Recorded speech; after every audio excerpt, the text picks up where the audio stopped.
ప్రతి వాడి గురించి చెడ్డగా పోస్ట్ పెట్టాలి, లేదా చెడ్డగా కామెంట్ రాయాలి. ఇదేనా రియల్ క్రిస్టియానిటీ? ఇది నిజమైన క్రైస్తవ్యం అంటారా?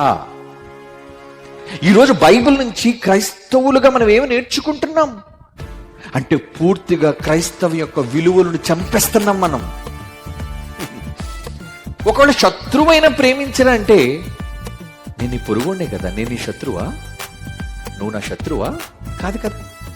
క్రైస్తవులుగా మనమంతా ఒక దేవుని పిల్లలము అనుకుంటున్నప్పుడు మనలో మనకి శత్రుత్వాలేంటి, మనలో మనకి గొడవలేంటి, మనలో మనకి దూషణకరమైన మాటలేంటి?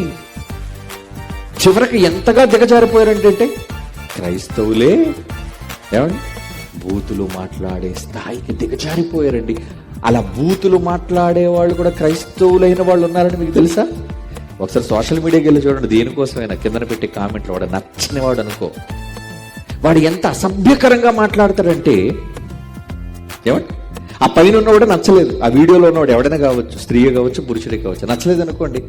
అంటే ఎంత దిగజారి మాట్లాడుతారు అంటే, ఇప్పుడు వీడు క్రిస్టియనా చెప్పండి? వాడు ఏ సంఘానికి చెందనివ్వండి, వాడు యేసు ప్రభువుని నమ్మి బాప్తిసం తీసుకునివ్వండి, no, he is not a Christian. వ్యక్తిగతంగా నేను చెప్తానండి, నేను ఎవరిని గురించి నేను ఏ కామెంట్ ఎప్పుడూ వ్యక్తిగతంగా నేను పెట్టలేదండి.